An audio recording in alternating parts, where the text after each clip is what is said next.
Assalamualaikum warahmatullahi wabarakatuh. Alhamdulillah hari ini kita bisa melaksanakan walaupun agak telat. Aku memang terus telat ya, terus aku. Tapi ya jadinya telat nanti. Ya lagi. Oke. Di minggu sebelumnya atau sebelum UTS kalau nggak salah ya, di kelas sana kita membahas tentang indikator kemampuan anggota legislasi atau DPRD.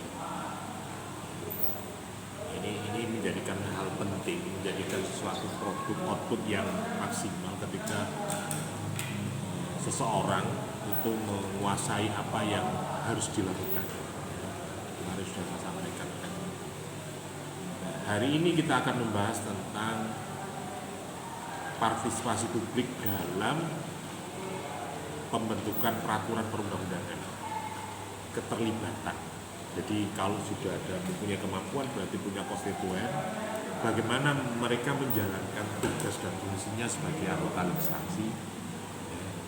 Artinya bukan cul gandul artinya, bukan berarti ketika amanah mandat itu sudah diberikan ya apa kata anggota legislasi itu, tetapi harus ada komunikasi antara anggota legislasi dengan konstituen atau dengan partainya atau dengan pendukungnya atau dengan warganya atau dengan masyarakat. Tetapi ketika ngomong anggota legislasi tentunya dia ketika menjadi anggota legislasi dia membawa aspirasi mereka. Kalau di daerah mungkin satu orang itu sama halnya dengan 100.000 orang. Artinya dia bertanggung jawab atas suara dari 100. Tentunya setiap masyarakat atau setiap anggota bisa punya keterbatasan.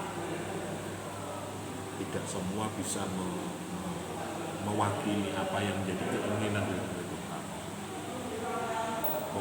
Kita saja sebagai diri sendiri aja mau apa ya istilahnya memenuhi apa yang jadi keinginan kita, kebutuhan kita aja kewalahan, apalagi sampai ratusan orang. Kalau di daerah mungkin sekitar 20.000 orang, berarti satu orang anggota DPR itu mewakili minimal 20.000 orang. Kok bisa 20.000 orang Pak? Ya kuota ketika kamu menjadi itu kan ketika didukung minimal 20.000 kursi, satu kursi itu sehingga itu diartikan sebagai bentuk keterwakilan karena kita menganut negara keterwakilan sesuai dengan Pancasila Undang-Undang Sila keempat kita mengandung perwakilan. Tetapi itu tadi saya katakan bahasa Jawanya ya gajul gandul, artinya harus ada pertanggungjawaban, harus ada komunikasi ketika membuat sebuah peraturan perundang-undangan. Tentunya ada beberapa pihak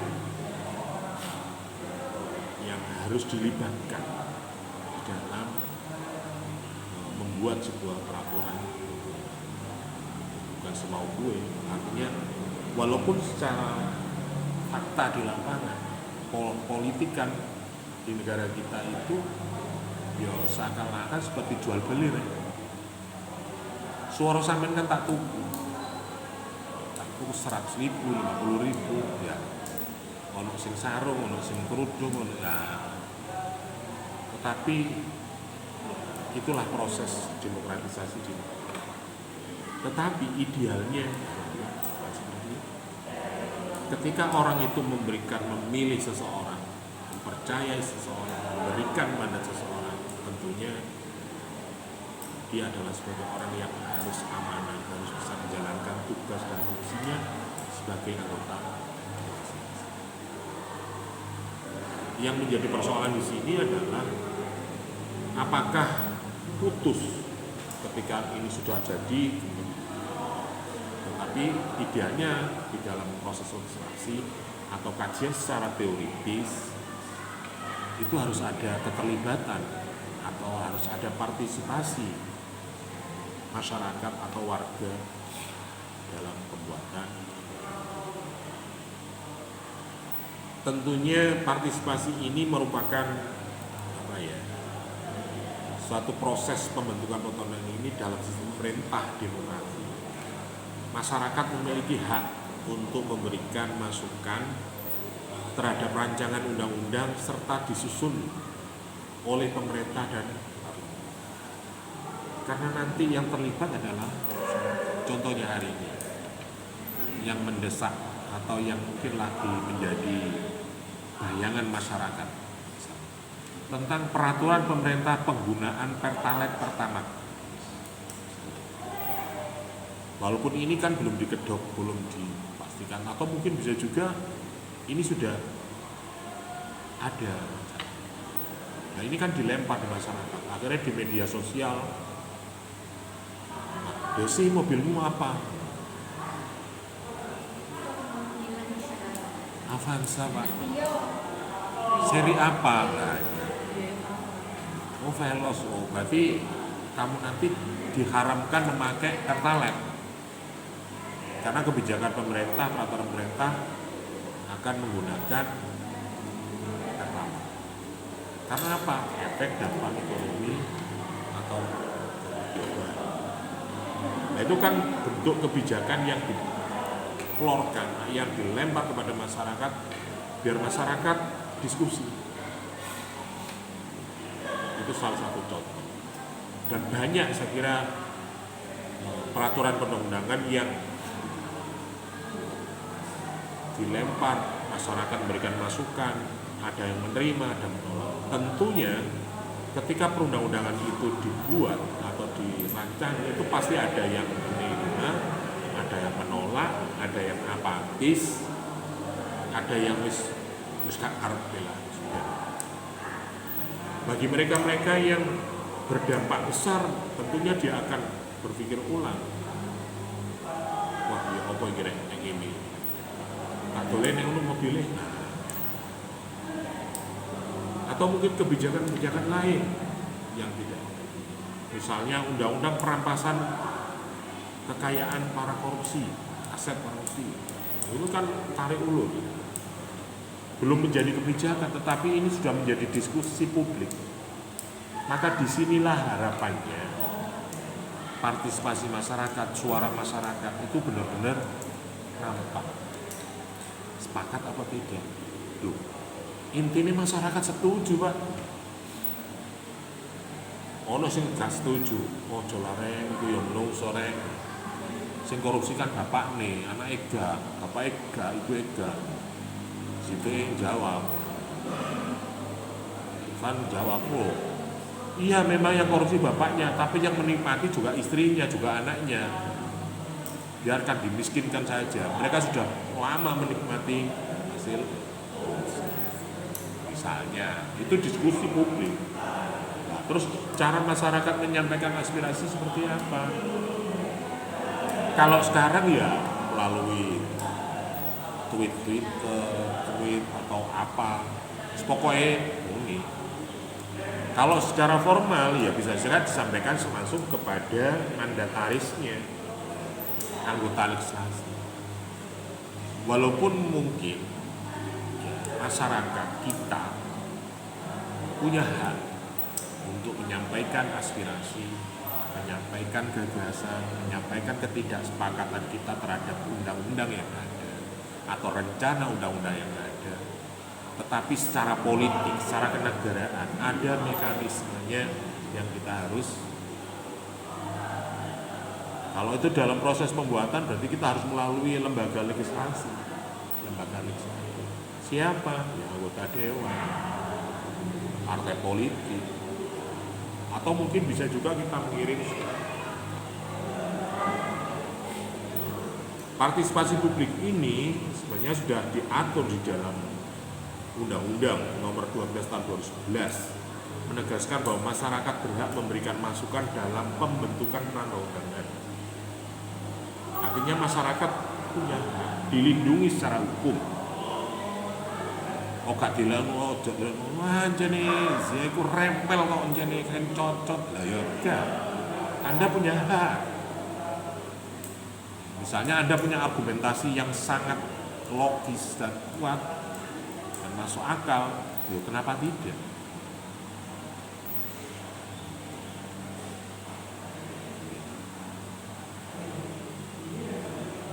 Ini. Jadi yang dimaksud partisipasi di sini adalah keterlibatan masyarakat dalam proses pengambilan keputusan kebijakan, termasuk dalam pembentukan peraturan undang-undang. Siapa partisipasi? Bisa juga berbentuk warga masyarakat secara individu. Warga masyarakat. Misalnya Fafan mengatakan atas nama rakyat, yo kais. Iya, saya memang rakyat, tapi kais atas nama rakyat. Kalau rakyat iya, tapi atas nama rakyat tidak. Kayak Roy Suryo, ya. Ini membuat gaduh masyarakat, rakyat yang mana Pak? Sing gaduh lah sampean tok. Ya. Yo mungkin ada segelintir orang, beberapa orang yang juga rakyat, iya. Dia juga warga, iya. Tetapi tidak bisa diatasnamakan seluruh masyarakat. Atau bisa juga warga masyarakat itu bisa juga organisasi kemasyarakatan. Misalnya Desi mewakili Fataya,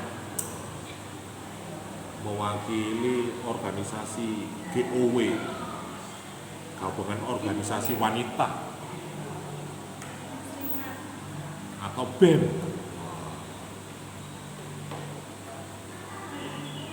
Warga masyarakat publik itu bisa juga akademisi. Adik-adik ini termasuk agak. Misalnya Anda dari PMII, ada dari KMNI, ada dari AMI, ada dari Hima Prodi Ilmu Pemerintahan. Misalnya Anda menyoroti kebijakan pemerintah Kabupaten Mojokerto terkait dengan pembangunan KDMP yang menempati tanah lembaga pendidikan. Anda mencatat ada beberapa desa yang mengambil lokasi di wilayah pendidikan di wilayah. Anda menemukan sekitar 100 atau mungkin 50 lah. Itu bargainingnya bagaimana? Anda menyuarakan sebagai mahasiswa. Ya, semua pendidikan memang penting Pak, tapi ujung-ujungnya juga urusan ego. Artinya ngomong, debatnya seperti itu. Akhirnya debat kusir ya. Nah, pemerintah juga memberikan statement bahwa lembaga atau tempat yang dibangun pengurus atau KDMP di desa itu yang menempati lahan sekolah itu juga milik negara dan undang-undang melindungi itu hanya boleh. Tetapi bagaimana dengan fasilitas pendidikan? Itu akhirnya debat boleh. Contoh. Atau bisa juga kelompok profesi. Ini yang dinamakan partisipasi publik. Kelompok profesi itu berarti kelompok kepentingan yang terkena atau yang nantinya terkena impact dari peraturan. Ya contoh tadi misalnya Desi punya mobil cc-nya 1500, dia juga iya, dia cc-nya 1300, Afan punya cc-nya 2000. Ini gimana? Afan ngawur protes. Saya memang mobil saya cc-nya 2000, tapi mobil saya keluaran tahun 70. Ya apa? Mobil kuno tapi cc-nya. Kalau yang menjadi patokan cc-nya, ya gak nutup Pak. Tentunya, wong mobilku cc-nya 2000, biar tak kayak iseni gas sisa kok saiki harus dek misalnya, harus pertamax misalnya. Gimana ini? Sedangkan mobilnya Zia 1.300, keluaran 2025. Cuma cc-nya kecil. Loh, kok enak mobilmu sih ya? Loh, mobilmu kan kecil, tapi cc-nya kecil, tapi mobilmu baru gitu kan. Mobil apa kok? Ini kalau Toyota Rise, cc-nya kecil, tapi keluar mobil terbaru. Jangan mobil bapaknya cc-nya besar tahun lama. Iki nggak pertama, iki nggak pertalit. Jadi jelas. Jadi mobil api des, cc-nya gede, keluaran terbaru wajar lah. Nah, dari perbedaan ini gimana nanti kebijakannya? Teknis di lapangannya. Gimana sisi keadilannya? Bagi pola pikirnya orang teknik, ya mesti ini rek, cc gede ku ya mesti ini ngombene ya sing api, cek awet, cek anu ngono ya. Tetapi nek mobilnya wis tuwek ya apa? Misale mobil tuwek iku L300 atau truk lah. Gaene kayak momot kayu, kayak momot laran, mosok ngombene kudu dek. Yo entek Pak gitu dek tok ya. Nah sedangkan Silvia mobilnya keren, tapi cc-nya cilik tertalet banget. Ya apa? Ini contoh perbedaan pendapat barangkali ini menjadikan masukan bagi pengambil kebijakan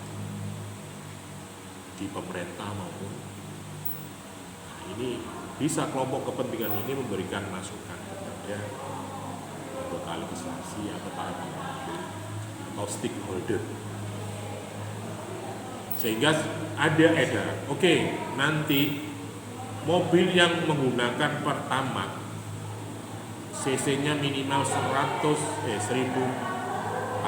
ke atas. Yang mobil tahun keluaran 2010 ke atas, wah seneng. Apa channel ya?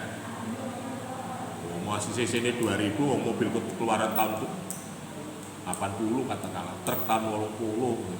Nah, iya.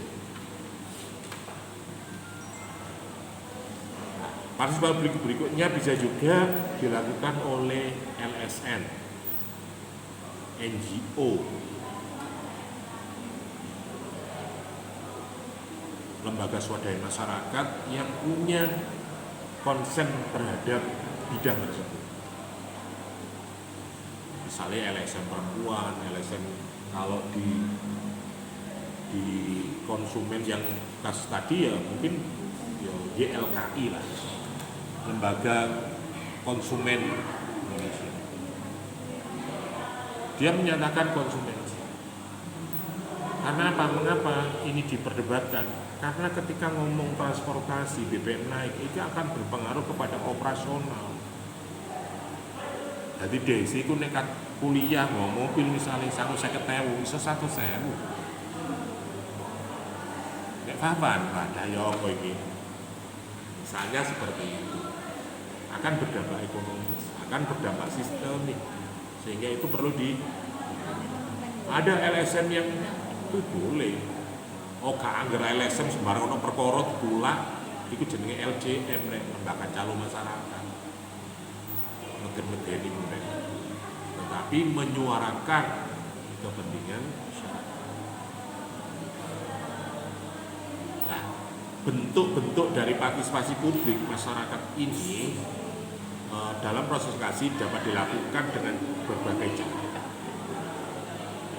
Bisa saja istilahnya adalah konsultasi publik.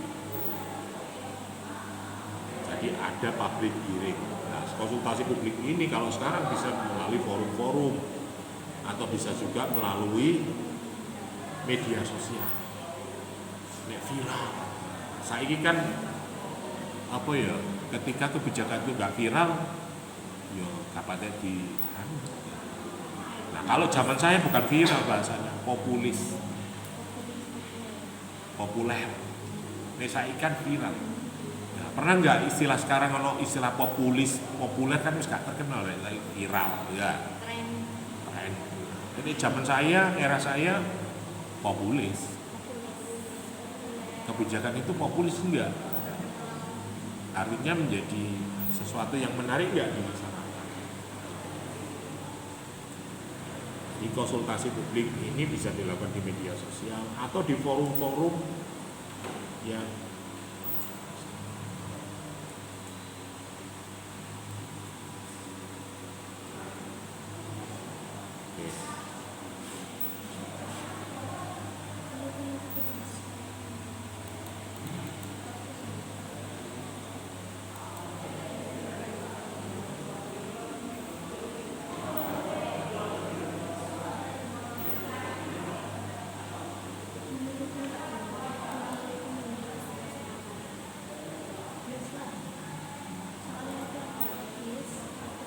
kemudian yang kedua bisa juga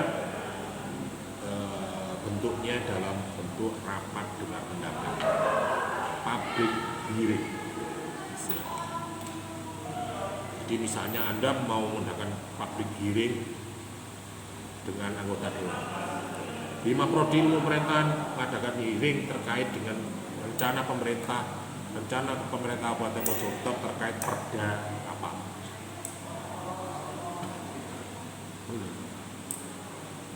Sing Mojokerto rame hari ini ya perda tentang retribusi parkir. Ini sing viral-viral gitu. Tapi barangkali ada adik bisa menyoroti terkait dengan perda-perda di wilayah Koro. Apa Pak sih rame? Wah, kalian sih Pak.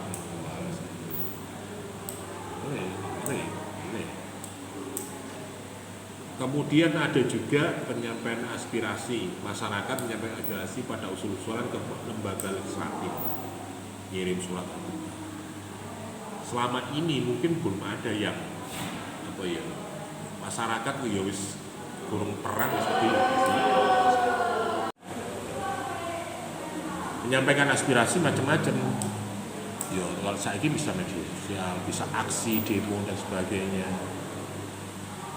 Atau mungkin aksi sosial atau aksi diam. Tadi datang duduk diam mencicil ngono. Kalau sing nggak aksi mana?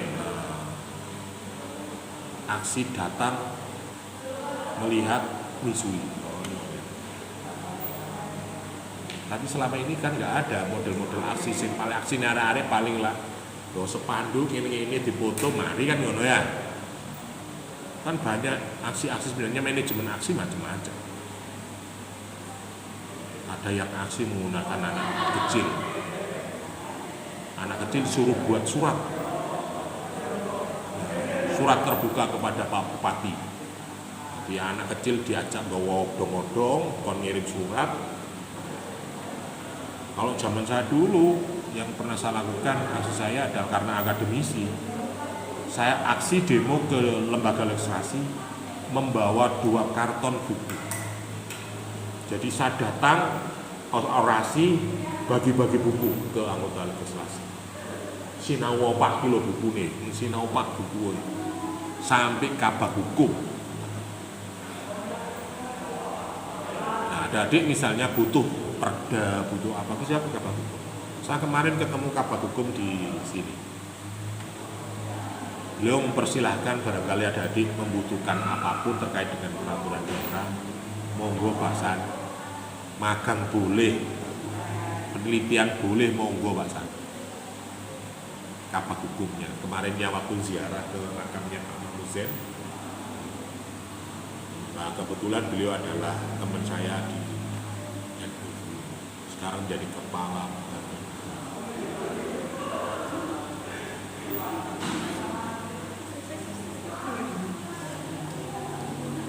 Yang keempat bisa juga kajian akademik. Jadi penyampaian aspirasi publik itu bisa melalui perguruan tinggi. Misalnya ada adik semester 4 ini ya melakukan PPM atau KKM riset tentang implementasi perda, studi kelayakan, evaluasi kebijakan peraturan daerah tentang apa. Boleh melakukan hasil riset. Oke. Itu ya, itu bentuknya. Sekarang manfaatnya, diharapkan dengan partisipasi publik ini produk atau undang-undang yang dihasilkan nanti bisa meningkatkan kualitas daripada regulasi. Jadi peraturan itu tidak hanya sekedar formalitas, tidak sekedar ada, tetapi benar-benar sesuai dengan tujuan daripada undang-undang itu. Kalau ada diingat ketika ada di mempelajari pengantar ilmu hukum, sebenarnya undang-undang itu dibuat untuk apa? Bukan untuk menakut-nakuti, tetapi memberikan keadilan bagi masyarakat. Walaupun mungkin dulu Anda ingat, semakin banyak peraturan semakin itu tidak menunjukkan keadilan, tetapi dengan adanya keadilan ini bisa memberikan jalan keadilan bagi masyarakat yang barangkali ada kepentingan-kepentingan yang berbeda, ada tarik ulur kepentingan yang, sehingga ini bisa memfasilitasi, memberikan status yang jelas bagi kualitas hukumnya, regulasinya, meningkatkan legitimasi undang-undang. Jadi kalau undang-undang ini benar-benar didukung masyarakat, yang dilihat bukan personal, bukan Pak Prabowo-nya, tetapi peraturannya, kebijakannya. Nek menungsone ya sono blendese. Tapi nek kalau peraturan pilihannya itu ya sudah harus kita laksanakan. Mengurangi konflik dalam implementasi, mengurangi gesekan-gesekan dalam pelaksanaan. Sampeyan lak wis dikandani sih rencanane wis ngene, mangkane telak. Yang terakhir adalah memperkuat nilai-nilai demokratisasi. Jadi masyarakat tidak otoriter, karena sistem negara kita bukan kerajaan. Saya jenis raja kaisar, ucapan saya titah. Walaupun secara teknis mungkin ucapan kepala negara, presiden adalah kebijakan. Ayo nek gak percaya misalnya. Jangankan ucapan. Misalnya Desi, ya. Pernah ketemu Pak Prabowo, dirangkul atau digoceki. Wow, viral. Tunggu. Misalnya ngene. Loh, iya ya, ternyata Mbak Desi itu keponakannya Pak Prabowo. Bareng akhirnya apa? Ketika kena razia, kena tilang lah. Sampeyan kok tak tilengno Pak Diku lho, Pak. Sopo? Pak Presiden Wowo. Nah, ngono. Silakan ngono. Lha iki lho, Pak. Saya kemarin sama beliau diajak nang warung. Nah, beliau iki fotonya nyeblak, Pak. Kalau nggak percaya saya telepon sekarang. Oh jangan deh, oke jalan. Ngopi nang 8 meter. Doa tuh. Oke, dengan demikian ada partisipasi publik, ini pembentukan undang-undang hanya ditentukan elit saja. Tapi harapannya adalah melibatkan. Jadi nek bahasa saya dulu itu populis. Nek saiki ya viral. Nah, makanya kebijakan yang populis itu kebijakan yang merakyat, yang membela kepentingan masyarakat, bukan membela kepentingan elit politik. Kalau orang yang pemain handal, pemain global, mainnya itu gak main untuk lokalan ini, mainnya yo tuku anggota dewan, beli undang-undang. Contohnya apa? Misalnya pertarungan perundang-undangan. Misalnya urusan tembakau, perusahaan tembakau rokok sama perusahaan farmasi. Belum. Nah, kebijakan tentang rokok, kebijakan tentang kesehatan, mereka punya kepentingan yang sama. Farmasi kepingin dodol obatnya, penjual rokok kepingin penjual tembakau. Akhirnya taruh. Akhirnya ya ngambak. Saiki muncul kok ada rokok itu ada rokok membunuhmu. Nah, kalau rokok membunuh kan berarti ancaman. Mestinya kalau itu ancaman ya harus diberantas, TNI harus turun, polisi harus turun. Tapi kenapa tidak? Iku himbauan Pak, tapi himbauan kok ngono. Nah, akhirnya diambil jalan tengah, gambare rokok, ono gambare kanker, gambare itu. Padahal nek loro ya tuku obat. Semua. Oke. Tantangan partisipasi publik sekarang itu adalah praktiknya masih terdapat beberapa tantangan seperti keterbatasan akses informasi bagi masyarakat. Sakjane saiki ngomong akses yo gampang ya. Cuma mungkin terlalu banyak akses informasi, the big data. Akhirnya ngomong blank. Ayo, sampean misalnya mau concern tentang apa? Dari HP-mu saja bangun tidur pagi, grupmu ada berapa? Terus mereka nge-share apa ya rek? Kira-kira sing kok respon sing di? Ada nggak semua kan? Ono sing grup tentang kopi, ono sing grup tentang sing iki skincare, sing iki tentang wah CCTV papan grup apa? Grup GL 100.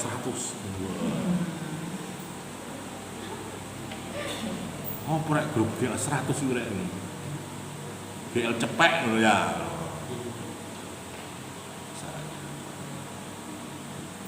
Itu kan tidak semua ada respon. Jadi keterbatasan akses untuk hari ini mungkin, tetapi akses untuk menyampaikan aspirasi itulah yang mungkin hanya lewat medsos saja, tetapi tidak langsung kepada titik inti dari kebijakan. Belum tentu apa yang kamu chat atau apa yang langsung direspon oleh stakeholder atau pengambil. Tapi bisa juga itu menjadi pemantik gara-gara desi apa lagi posting ini malah sak prodi, sak fakultas, sak universitas, sampai wali kota, sampai gubernur. Kan gak mesti ya. Kayak minggu kemarin, yo gak suwe kan ya. Sekarang itu penjual balon membunuh mertuanya. Itu perang buzzer besar-besaran kan ya. Awal-awal wah, wong banyak yang simpatik, rekam jejak digital semua keluar, mulai dari Ngoro sampai saya pernah ketemu orangnya di sini. Marung tonggone, oh iya terakhir, wah sajane sing dipateni terlalu bucin, itu istri kedua ngkonto kedua. Ada dua ya, ada digital. Iku tingkat lokal Mojokerto, nek tingkat pusat nasional. Ya. Sopo Gatot Nurmantio, mantan Panglima itu. Orangnya cerdas, hebat, pemberani, ternyata selingkuhan itu mulai dari profesor doktor pakar hukum pidana dosen Uni Brawijaya stafnya akhirnya metu kabeh lho akhirnya der. Makanya itu jenenge hisab dunya rek. Akses informasi sekarang, makanya hari ini dengan banyaknya kemudahan itu bukan berarti akses, tapi Anda harus bisa memilih mana yang menjadi berita yang kamu butuhkan. Dan awalmu kok respon terus pecah untuk mulai, walaupun mungkin yo ini gainane pengel kamu mungkin pecah, tapi kemampuan untuk kita merespon ini kan akan menjadi kendala. Ayo turu tono. Ya stres dhewe ya. kurangnya transparansi dalam proses legislasi. Ada juga kepentingan-kepentingan ini. Jadi anggota legislasi ini kadang ya, wah ini masalah ini sensitif rek, sensi rek. Iki adik di sebarno publik, wah tambah kata ditandanan, ya. Dominasi kepentingan politik yang pembahasan undang-undang. Jadi ada kelompok-kelompok kepentingan yang sampai rek undang-undang ini di sana. Misalnya, contoh sampai hari ini, undang-undang perampasan aset korupsi sudah disahkan apa belum?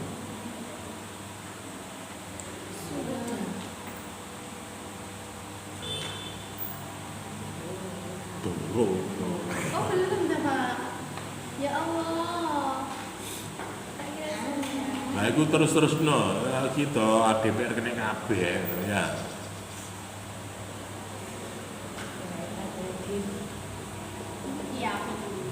Pak itu. Rendahnya partisipasi masyarakat dalam proses legislasi. Jadi masyarakat sekarang itu sing wani ya wani, sing kentel ya kentel, sing gak ngereken. Atau ya apa ya? Masalah sekarang itu ya seperti Anda saya sampaikan di pengaturan hukum. Orang itu baru membahas ketika dia memang tersentuh. Orang itu nek wis terancam. Misalnya wedi gamangan, wedi mati, wedi apa itu baru kok umum. Nah, atau bisa juga ketika dia kena kasus itu. Baru dia mau diskusi, mau konsen. Dan kalau impake nang awak dhewe ya bapak. Misalnya undang-undang anti korupsi jan, bapak wong aku lho gak terlibat atau gak kene bapak-bapak. Andai kata itu misalnya wah iki kan Pak Deku rek ayo. Nah, itu contoh.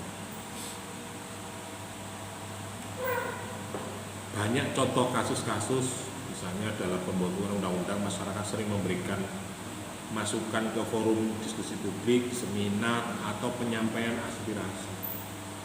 Kalau di Kabupaten Mojokerto mungkin terkait dengan kemarin yang saya ikuti konsultasi publik itu adalah perpindahan ibu kota, kantor ibu kota pemerintah Kabupaten Mojokerto dari wilayah kota ke Mojokerto.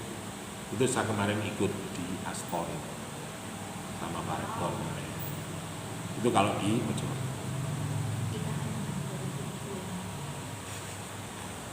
Banyak lagi. Oke, mungkin dari itu ada pertanyaan monggo terkait dengan partisipasi publik.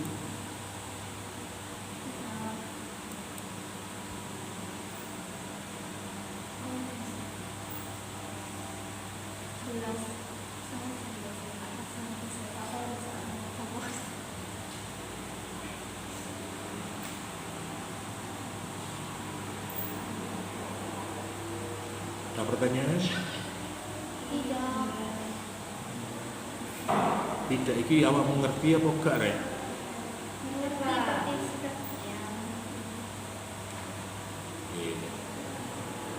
Oke, dalam partisipasi publik ya oke. Yang secara teknis mungkin gini. Partisipasi publik sebenarnya sudah diatur di dalam.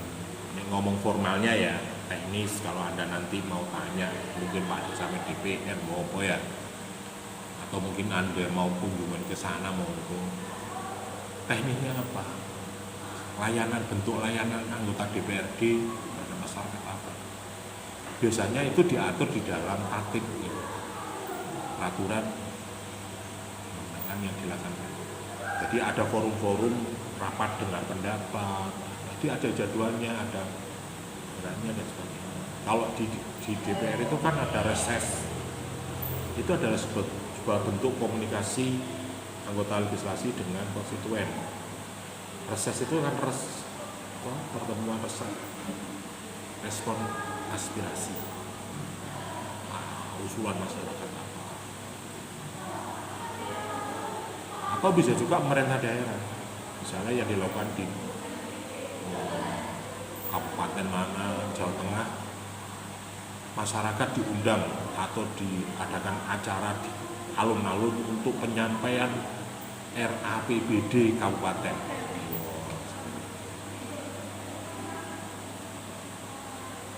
Itu mungkin bentuk formalnya yang dilakukan.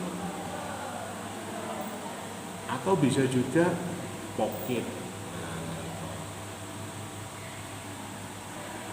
Pemerintah atau anggota legislasi dikasih voucher untuk menyerap aspirasi masyarakat untuk bisa dilaksanakan oleh pemerintah.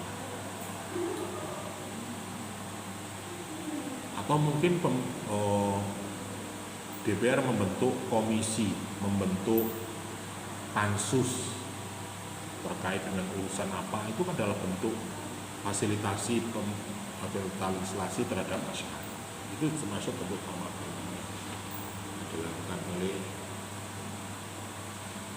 kalau di DPR itu ada kelengkapannya, ada anggota dewan, ada badan anggaran, ada